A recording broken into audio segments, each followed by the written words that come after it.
So I'm extremely privileged to sit here with Anna Hoffner ex-Prvulovic. I never learned to really pronounce it in a very correct way. Maybe you say it once.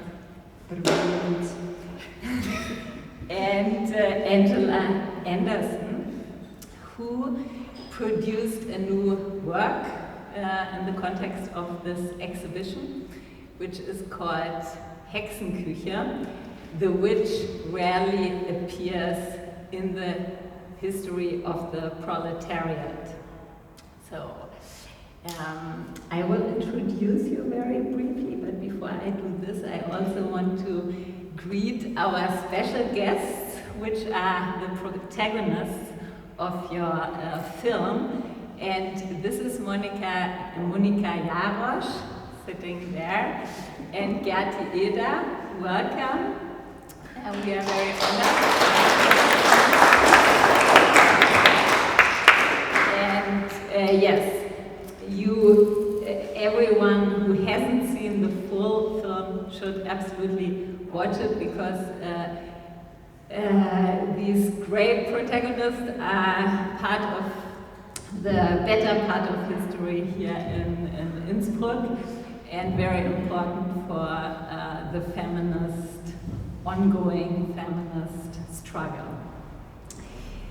Let me start now with introducing very briefly both of you. It's your first work that you did together, actually, so you have both practices on your own, which worked very well together for this project.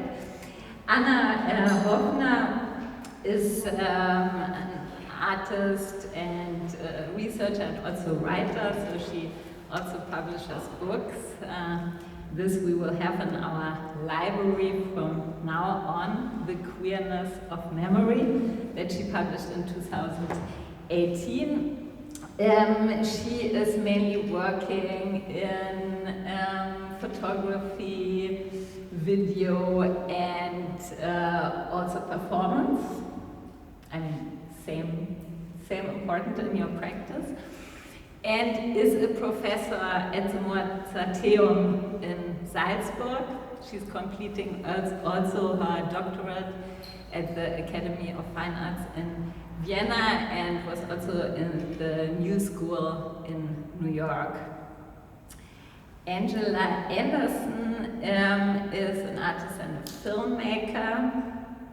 She is also an assistant professor at the Kunsthalle in Kassel, and she also for many years has been doing the exhibition design of the Forum Expanded exhibition, which always takes place in the framework of the Berlinale in Berlin.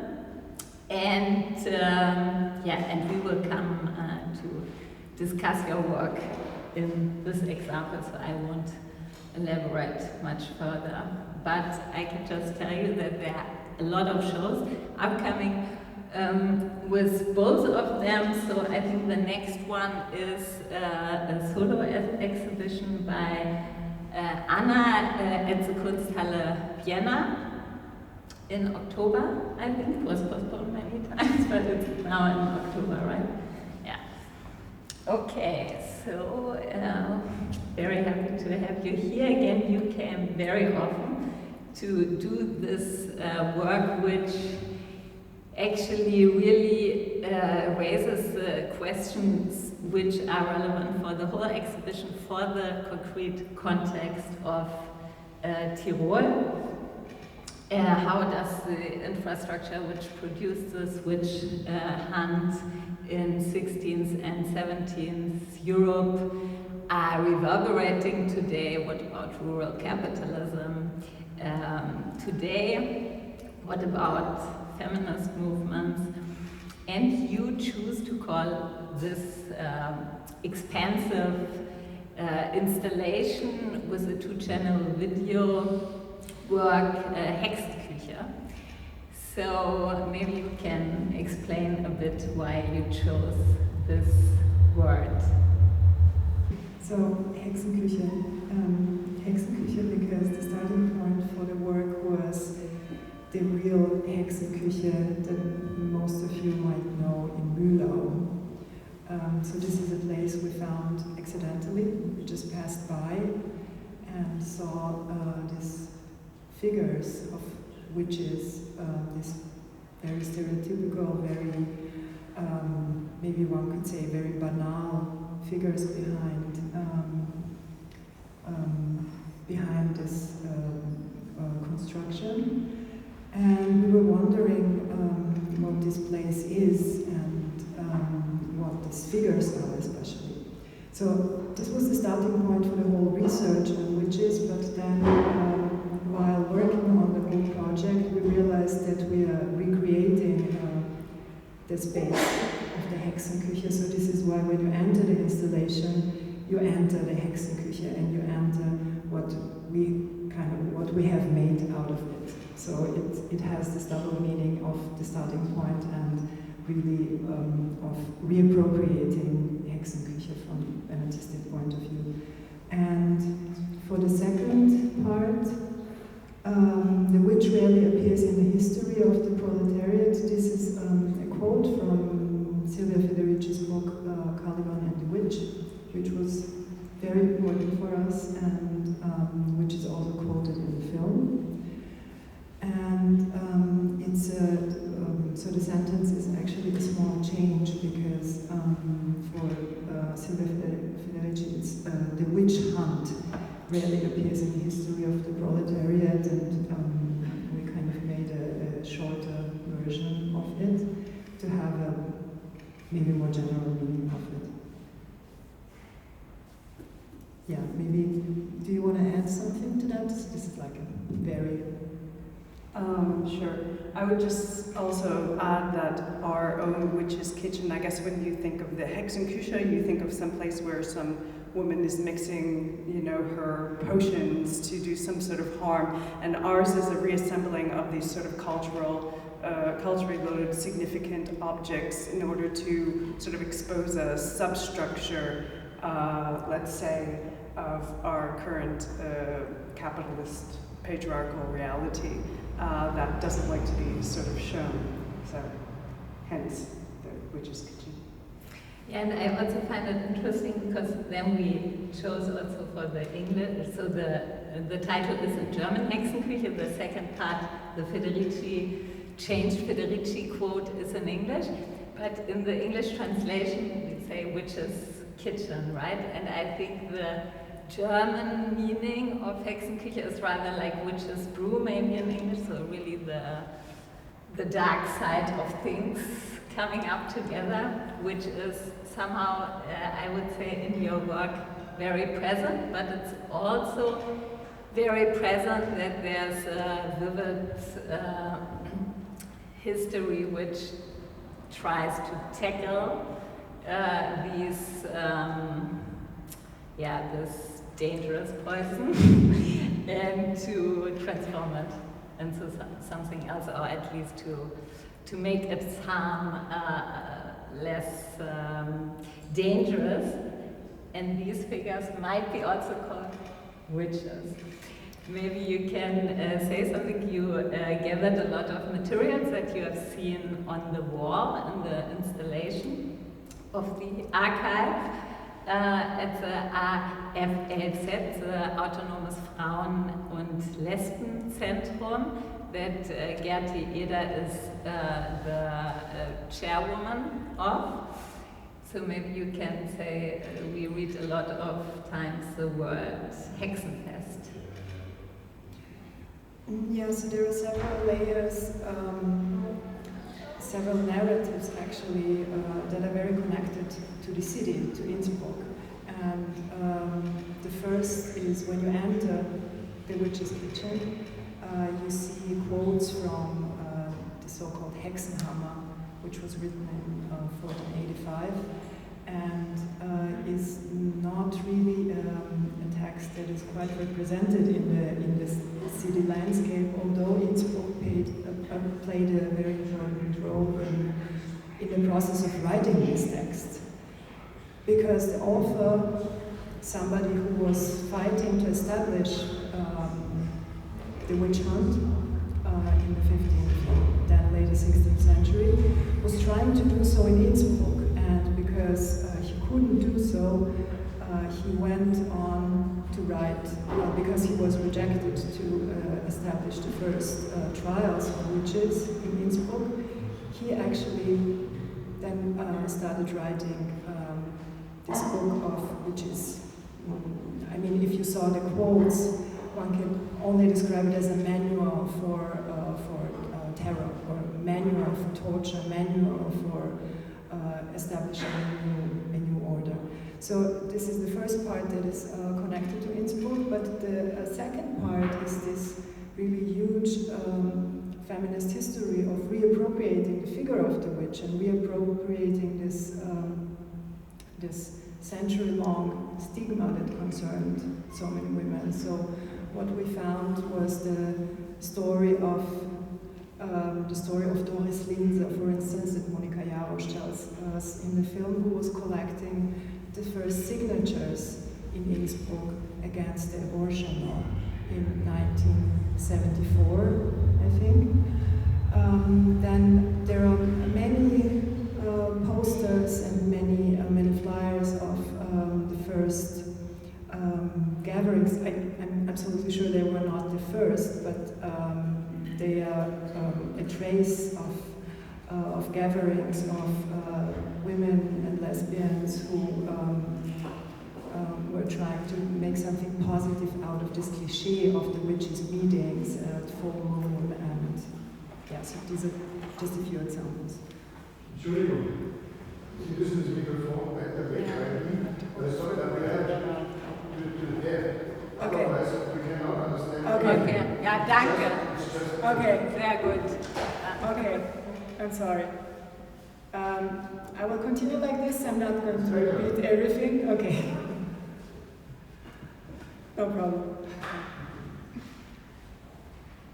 Yeah, and I think you also did something, maybe Angela can then answer this. So what Anna said, she just reminded also of the history that this Heinrich Kahner, who wrote the Hexenhammer, had in Innsbruck. He initiated his first trials here, but they failed. So this was a big problem for him, and 1 year later, then he published this book of this criminal book, which was, and I find this is also a big scandal. It's I learned in preparation of this exhibition that it's not actually known to everyone, that many people never have heard of this book, which is of course the problem of the schools, that we don't learn about this hunt and discrimination and torture and killing history so much in school. So because this was one of the early European bestsellers, it was published in 29 editions, translated in many languages. And how can this be that some of us never have heard about this book? When we come to this idea of reappropriating or reclaiming the figure of the witch, so a figure that never existed, which was a construction and then became so relevant in the 16th and 17th century in order to put women in their role as a reproductive labor force. So you showed this history, these demonstrations and these Hexenfeste, but you also do an appropriation of a quote of the Hexenhammer, the hammer of the witches. Can you say something about your installation? Oh, you mean the installation in the middle? Yes. I would just, before I talk about that, I would just like to say, I think actually we need to understand the witch hunt as being sort of part of, let's say, the violence of the Inquisitions, the violence of colonialism, especially in, let's say, North and South America, not only also, of course, in Asia and in Africa, but, and you know, this is like the kind of violence that happened during the witch hunts, and that's not really understood nor acknowledged. In the sense, I think it's not a coincidence that this figure of the witch, or let's say of the unruly woman feminist, emerges within queer and feminist culture. I think that this memory of violence, you know, has been transferred throughout. You know, there has been a historical transference of this memory. It's not just coincidence that this is a figure that is just reappropriated from reading a history book. You know, this is a part of a memory, and I think that that's something that actually we should take a bit more seriously. And therefore, these caricatures, the caricatures of the witches that we came across coincidentally on one of our walks, it's not just something that's funny, you know. I mean, this is like actually, it's a very loaded symbolism, and it's very violent. So I just wanted to say this. But our installation, part of the installation that you see in the center of our work, this is in reference, if you've seen it, it is a sort of a small rock garden, and in the center there is a dried plant. And kind of embedded in this rock garden are sort of, let's say, bronze-colored phalluses, which is in reference to one of the accusations of witches that they were sort of stealing the male members and keeping them on shelves or in a nest where they were feeding them. I mean, this is basically a way of, you know, because some of the women who were, many women who were targeted as witches were also midwives, and so they were the ones who had the knowledge over women's reproductive health. And of course, when you have knowledge, you have power. And this is very, you know, empowering to have knowledge of your own body. And this was, of course, targeted and taken away through the witch hunts. In fact, made a practice that was punishable by death. And hence, this is sort of our homage, let's say, and also our kind of, like, how can I put it? Making fun of sort of this belief. And in the center of this installation this is actually a wild carrot. And this plant, the seeds, dried seeds, can actually be used as a contraceptive. So it prevents the fertilized egg from embedding in your uterus, so it promotes menstruation. And so it still works today, in fact. And the very funny story is that my team now every day checks if all the penises are still there, because there's a small set. Somebody could take them. So I find it, so the reappropriation really worked. We still have we watch as witches the nest with them, yeah. But maybe we can come back to this point that you mentioned, Angela, that of course the figure of the witch, there are many sources. It's not completely clear when it first came up, and it came up in different cultures, and it goes way beyond the 16th and 17th century. But what is clear in these 2 centuries, which marked also a caesura, a rupture in the system, because from a feudal system, Europe turned to early capitalism. And Silvia Federici, the book we have also in the library, and it was important for the whole exhibition, shows very pointedly that in order to make this transition fruitful, or to secure this transformation, the witch hunt really had a systemic role. And then they were, and it was the same time of colonialism, of course, and they were also exported then to the colonies. And we know also that until today, of course, there are witch hunts on these planets.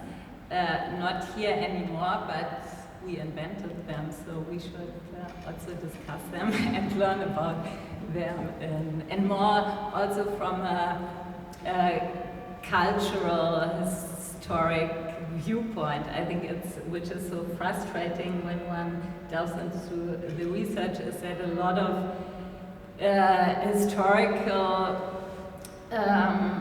research really makes just diagrams, how many women, how many men, but this did not come, nobody asked, or not so many people. Silvia Federici, of course, asked it, why did this happen in this specific period, and why was it over at a certain point? But maybe you investigated this also a lot. Yeah, so what Silvia Federici describes, or one could say what the feminist Marxist point of view tells us about the witch hunt, is that it is about the transformation of the commons to private property.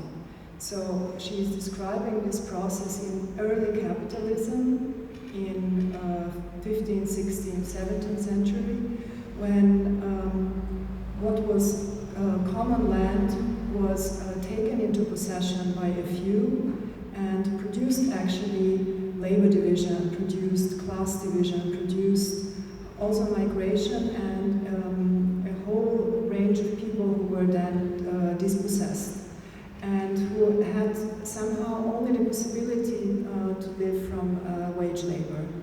So she says that the witch hunt was an important part of that, because the witch herself was a poor woman. It was a person who was not allowed to own land, but somebody who was maybe the etymological meaning is a good example of this, because the word heke and the word hexe are very close to each other.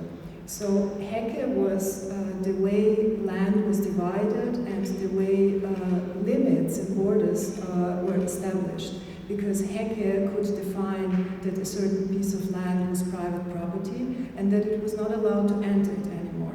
So the figure of the hexe was then somebody who was in between, and this is how actually this image emerged, that the witch is riding on a broom, because she was somehow capable to maneuver between certain lands, to somehow move in between private properties, and not to be the one who becomes a proper self, who does not become a landowner and a future capitalist, so to say.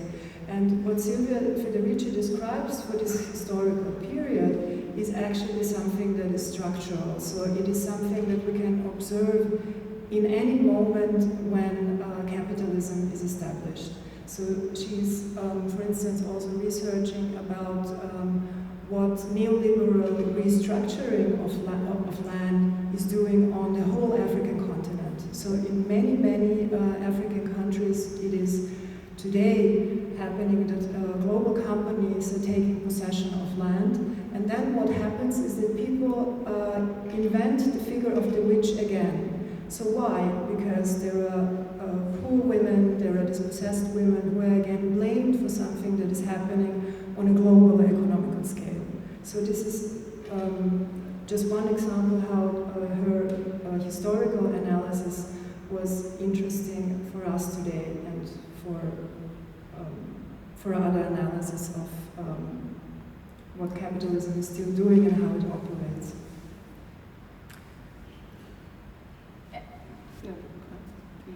And I think also what she also says, which is very interesting, is that this division of gender also makes, of course, the collective, splits the collective into two, which could rebel.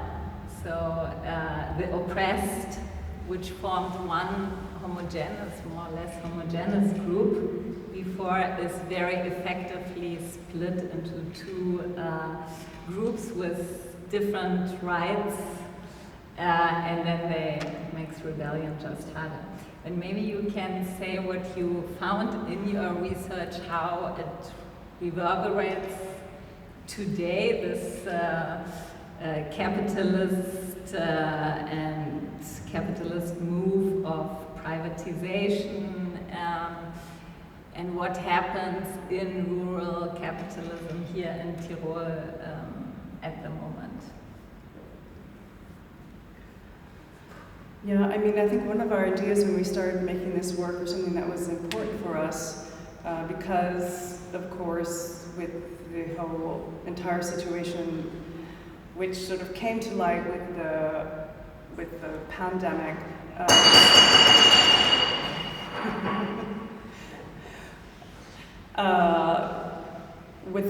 suddenly became a huge problem for agriculture in Germany, in Austria, but also the fact that, oh, harvest time is coming and suddenly, you know, we don't have our workers coming from Eastern Europe in order to harvest the crops, right? I mean, you saw this in all the media.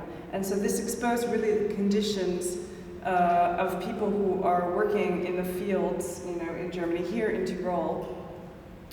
The fact that, you know, not only are they forced to move during a global pandemic, but the fact that they are working extremely long hours, are incredibly underpaid. And I mean, you see this, why is this happening here? And why are, you know, these people now working in the fields of Austria and Germany as underpaid? Well, I mean, this is like sort of like the newest labor force, which is very close to here, which after, you know, 89, with the sort of dissolution of socialism, suddenly you have another wave of privatization happening, you know, of land, sort of a dismantling of social systems, and suddenly you have a whole new mass of people who find themselves, you know, without work and who are easily sort of exploited, right? And so this is exactly, now we see what has happened is that land is being bought up all over, let's say, Bulgaria, Romania, so sort of, let's say, the former socialist bloc countries by large corporations, also from Austria. And people who once were working on the land there are forced to come and work and harvest the same crops that are sort of playing a role in sort of, you know, dismantling the agricultural economies of those countries. And this is not only something that's happening here right now in Europe, it's happened the same thing like in Mexico with the United States in terms of like dumping corn into the Mexican economy, therefore forcing people off the land to work in the fields in the United States. Similar situation. And so this for us is just, it was just at the same time the fact that this is a situation that is kind of invisible, quite invisible, I would say, in terms of this immediate situation here in Tyrol. It was actually for us to bring together this sort of residue, or let's say, of the subjectivities produced during the witch hunts, the kind of land ownership that was happening, the sort of family structure, the way land is inherited, but then also, you know, this sort of workforce that is, yes, they're no longer serfs, they are very underpaid sort of labor coming from Eastern Europe. I don't know if I know. Yeah, no, perfect. The harvest workers are the Erntehelferin. Yes, no, I think. Maybe just a note on that. I think the word Erntehelfer is a perfect example for how labor is mystified. So we don't recognize them as workers, but as helpers. And in that one can see how the work on land has really become part of what we know as reproductive labor, because this is what is naturalized, this is what is not considered to be labor, this is what becomes part of certain bodies, of women's bodies mainly. But we see that the mystification of labor is an ongoing process. So we have like a new field, a new literally field that has entered this growing necessity and the growing mystification. And I think also I heard this from a person in Vienna who knew a person who would work as a student on the field, so who was an Erntehelfer, a student Erntehelfer, but Austrian, and he was paid double than the others, and of course they had other regulations. So what I'm interested in is, because I really like the way that you tackle these questions and deal with them in your film, because what you did, you interviewed Sonja Melo, who unfortunately today could not be with us, but you can see her in the video. She is a co-founder of the Saisonnieri, an organization who helps harvest workers. But you chose to interview her, and then we see a lot of times the fields in Tower where these harvest workers are employed. And yeah, maybe we can talk about a bit about your artistic practice, how your own positionality also, because it's not so easy to come from a different place, and also you live in bigger cities than Innsbruck, so mainly Berlin, mainly Vienna, and then you come here, you investigate these infrastructures which are still present today, and also really the dark side, the Hexenküche. And I think you did it in a very good way, but maybe you can describe on your own how you dealt with this, how you wanted to get the right tone, or being also sensitive and not explaining to the public here what they should do better. I think we both disidentify a lot, so this is part of, I think, every migrant's history, that one is not one does not feel entitled to talk only about one's own backyard, but because one never had one's own backyard, one feels closer to very different places, very different contexts, and very different problems. So this is why we never thought that we are some kind of outsiders to what is happening here, but we are really in the middle of it as people who are so much really part of maybe in some sense positive, but also many negative sides of the system. So I think that's where maybe the sensitivity, or maybe we felt certain problems, let's say, because we know of them. And maybe you can say more about this, because actually you're the one who grew up more in the countryside than I did. And so there is another disidentifying connection in that, yeah, I'll just hand over. That's true. I guess I mean, for me, that also the issue of let's say migrant workers, agricultural workers. I mean, this is not something which was new to me. So I mean, you see, this is a global phenomenon. It's always someone coming from elsewhere who is easily exploitable, who needs work, who is going to do this labor. And so I'm also, having followed historical struggles with like the United Farm Workers in the United States, with all the union campaigns, I mean, this is something that I'm very familiar with. So here, the situation in Tyrol, of course, I was perhaps less familiar with it, but at the same time, I think our intention was not that of saying, not that we don't want to say that, of course we say, yes, give people more money, respect workers, workers' rights, of course we think that, but it was more to, our interest was, I think, to understand more the complexity of the situation, and how things are connected. I think this was kind of our aim, to show that these things are not happening sort of like disconnected from each other. Rather, there are, everything is related, as we say.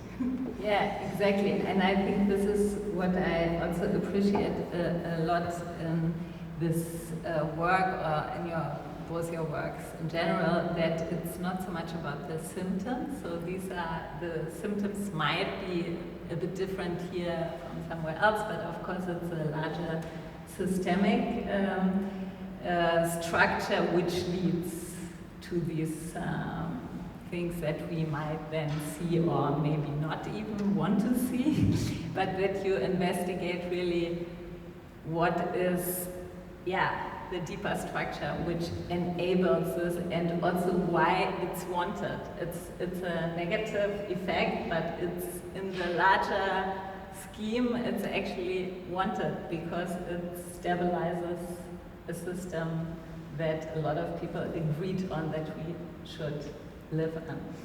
And then I think also that you, the fact, for example, that your interview partners are all great people like Monika Jarosch, Gerti Eder, or Sonja Melo, Ingrid Strobel, so that you somehow chose, if we think of this text, which I still find very relevant today, of Gayatri Spivak, Can the Subaltern Speak, which is a text which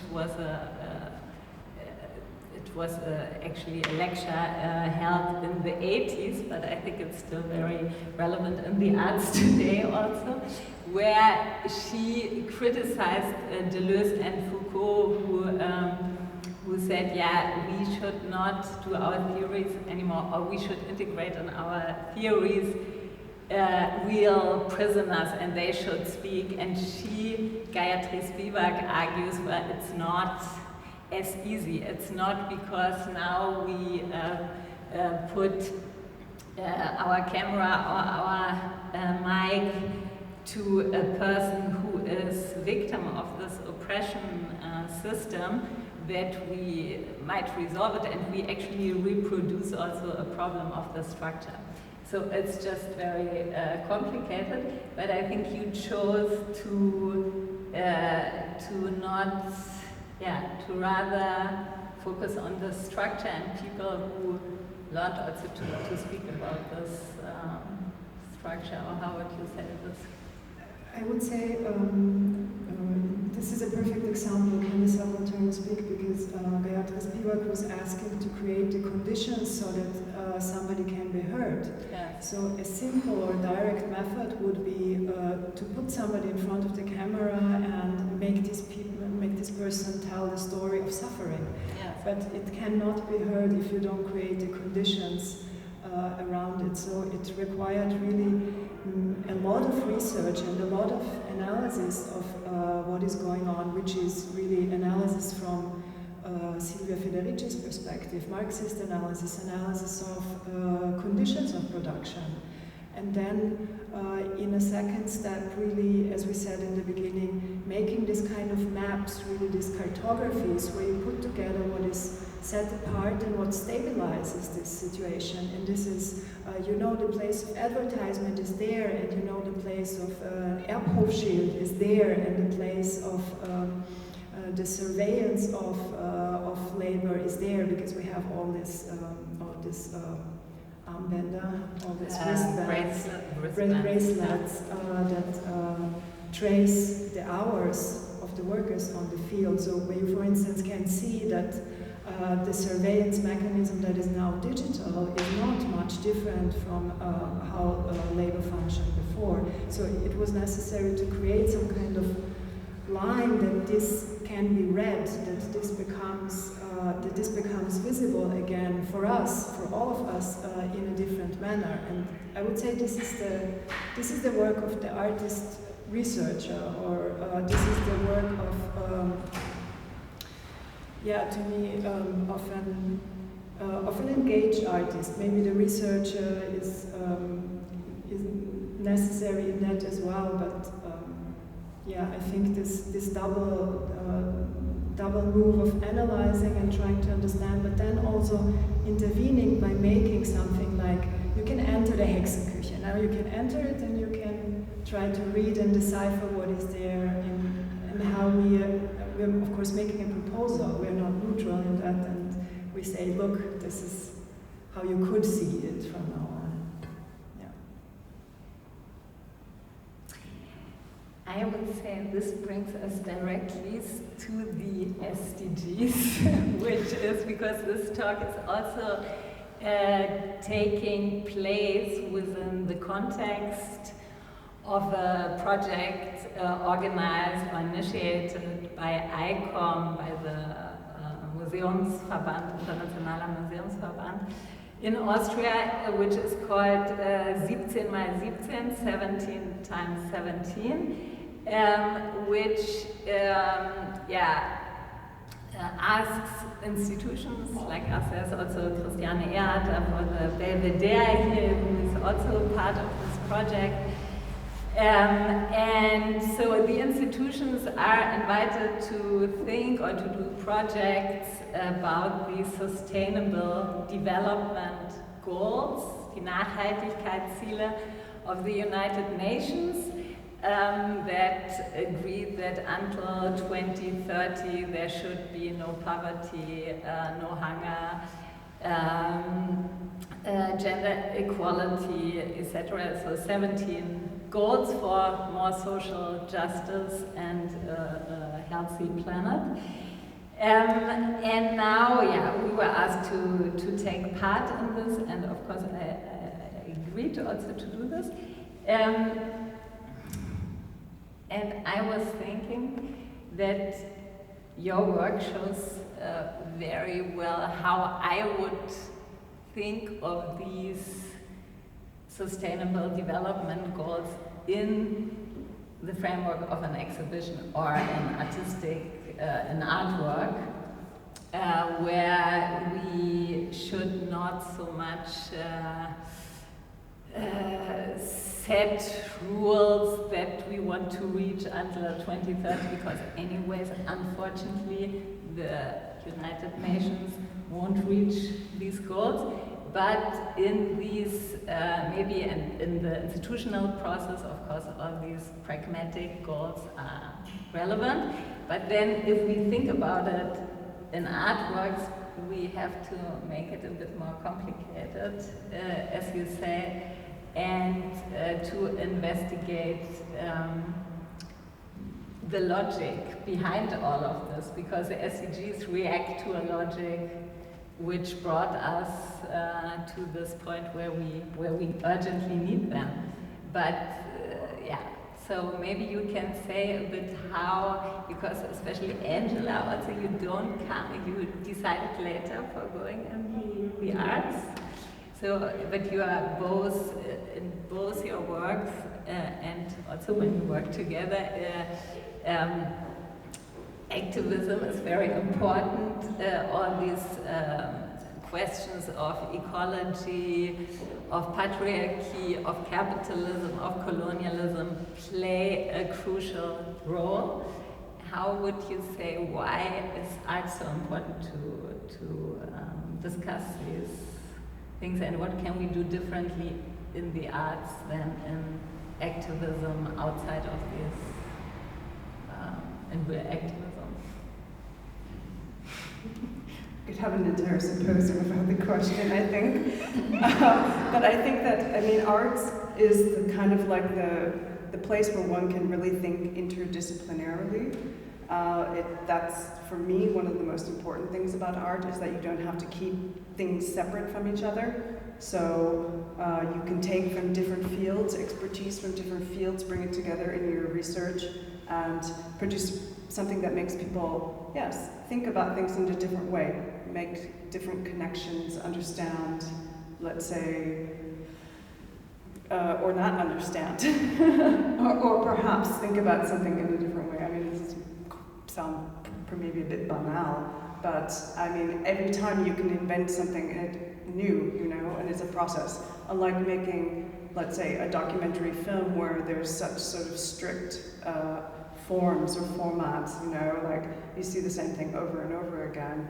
And so in art, I mean, this is a space of sort of, you know, experimentation, but also experimenting in a way to think differently, I would say, and to perceive differently, hopefully.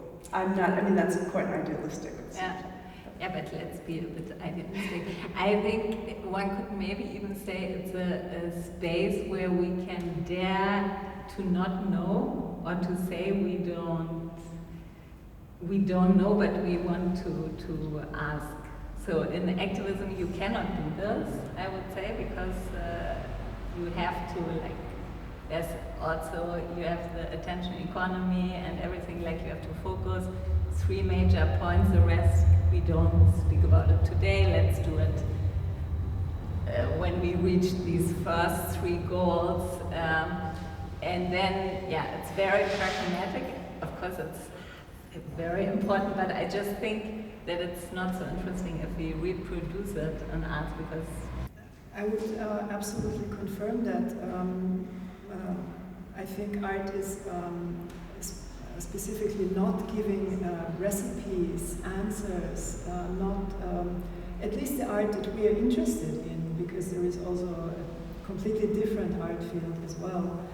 And maybe this skepticism around knowledge, because of keeping the awareness that new knowledge is always there to govern, and to govern better, and to exactly create the new norms. So I think that is the special quality maybe of this small field of art where we're engaging to keep that open, and to work on keeping it open instead of falling back into the into normative patterns of knowledge, which is still reserved for the specialists, as you say, for the disciplines who work for having an outcome, having recommendations, giving people advices how to solve the problems, and at the same time one can see how they are very often reproduced. And I think a perfect example is the witch hunt here,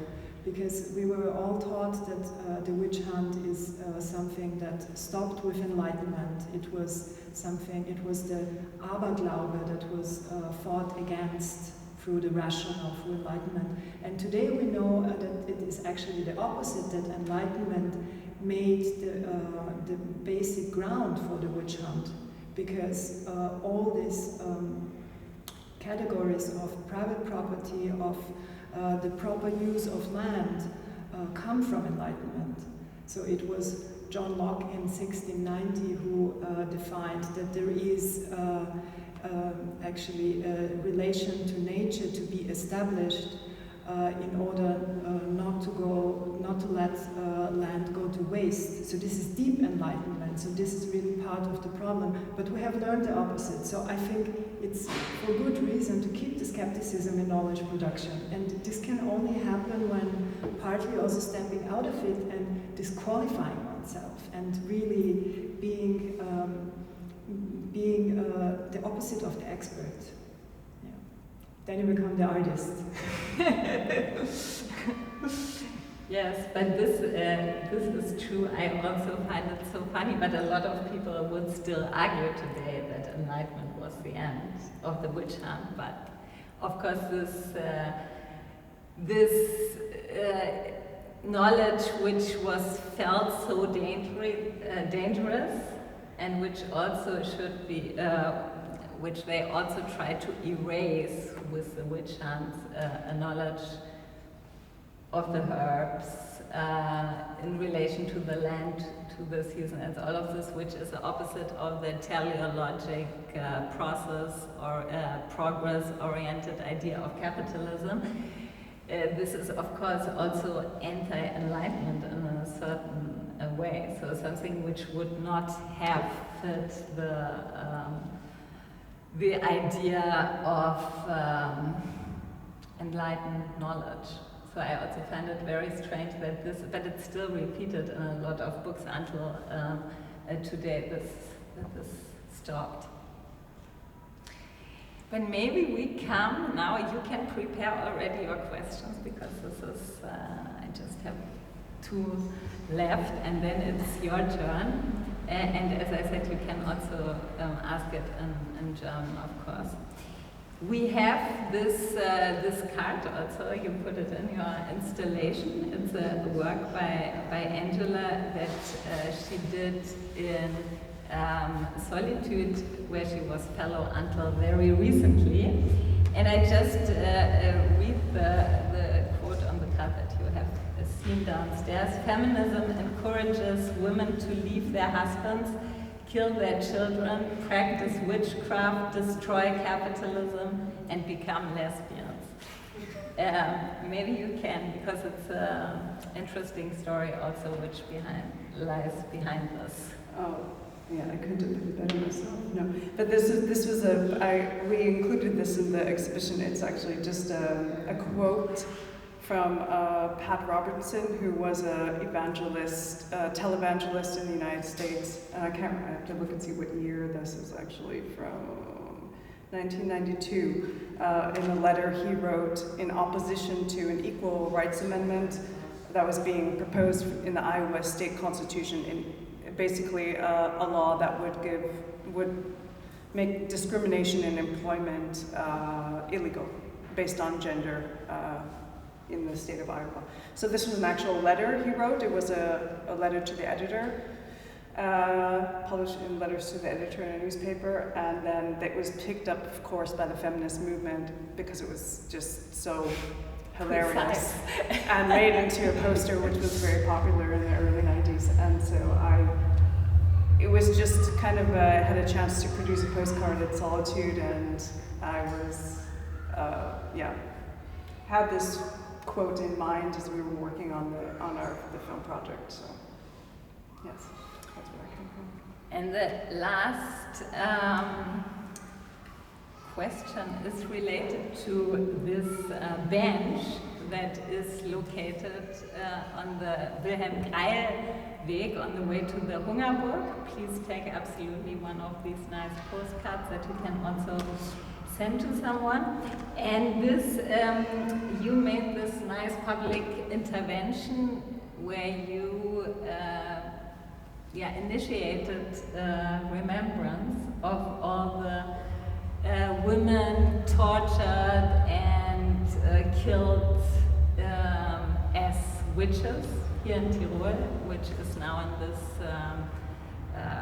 how should we call it, peaceful and reflective zone where you can sit on the bench and think of them. But maybe you say a bit how I really love this work, and it will also, of course, stay longer than the exhibition. So it's a real public intervention. Maybe you can say a bit how you came across this nice idea. This also happened quite spontaneously, I have to say, because we were walking around and we saw that Innsbruck of a Schönerungsverein is announcing that one can get the dedication on a bench for 10 years. And since we were working on this project, this was the first idea what to do. And then when thinking about it, we realized there is no monument to the witch hunt. At least I don't know of any. And so at least now we have one for 10 years. So whenever you go to Hungerburg, just think of the witches. And it was not clear that we would be allowed to do this by the Verschwörungsverein. But luckily they did it with no resistance. So interesting. Interesting enough, the Verschwörungsverein were the ones who also installed the witches installation, which inspired our work in Mühlau. So a lot of appropriation, reclaiming. How much did it cost? Oh, it was quite cheap, €200 for 10 years. And they repainted, 400. Sorry, not 400. But they repainted the bench and made the table nice and everything. So now you have the possibility Sie können jetzt fragen und ich komme dann mit dem Mikro zu Ihnen. Congratulations on your work first. And I would just like to detail when you explained your approach to the workers of power. You mentioned the word disidentifying. Could you maybe elaborate a little bit? I didn't exactly get it what you mean with this disidentifying with something, you know?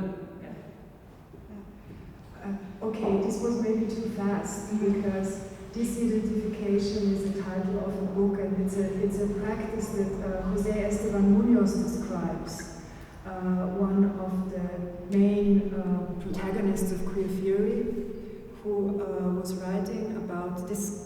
Comes from the early 90s actually, and is a queer people of color perspective on identity. So he was writing about how for certain people it is important not to insist on identity, not to become identity, but to disidentify from what one is asked to do or from what one is asked to become.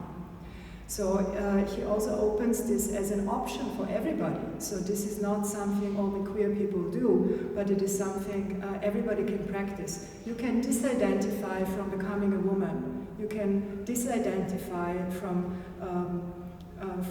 being a mother, or you can disidentify from being whatever is expected from you to be done to fulfill your role in the society. So you can disidentify from the biological, the naturalized role that is put upon your body. And I found this a really, really productive, a really open proposal to how to deal with identity politics.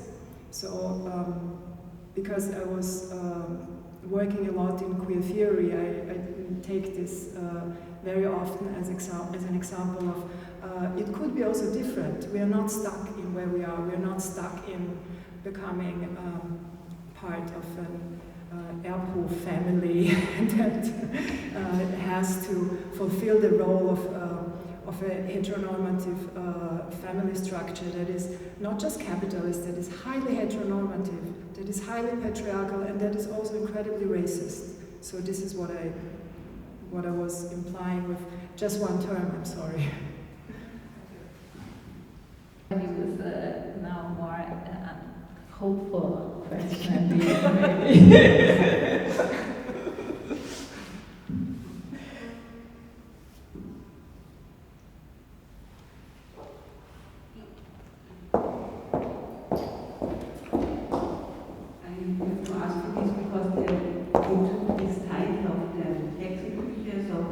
There must be a recipe to smash patriarchy and capitalism, and I would like to know the recipe. So please tell us.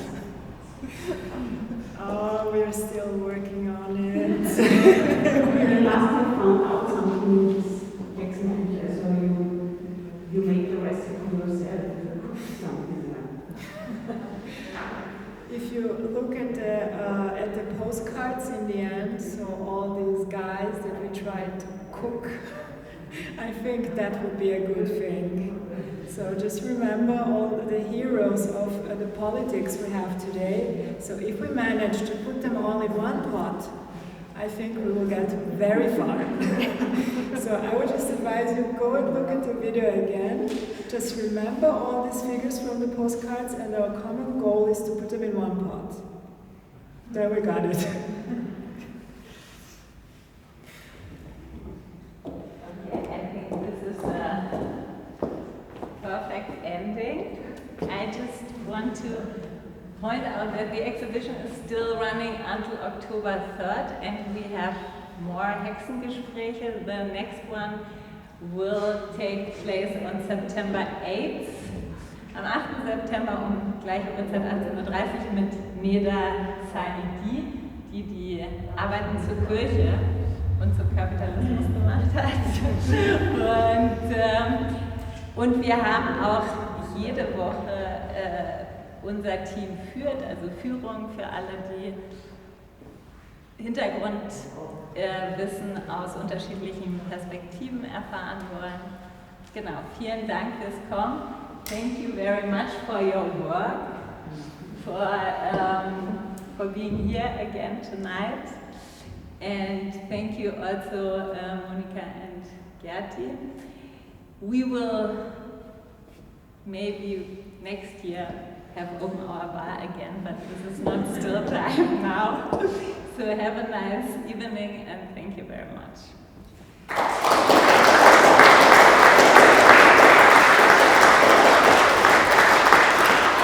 And thank you, Nina, for this wonderful exhibition.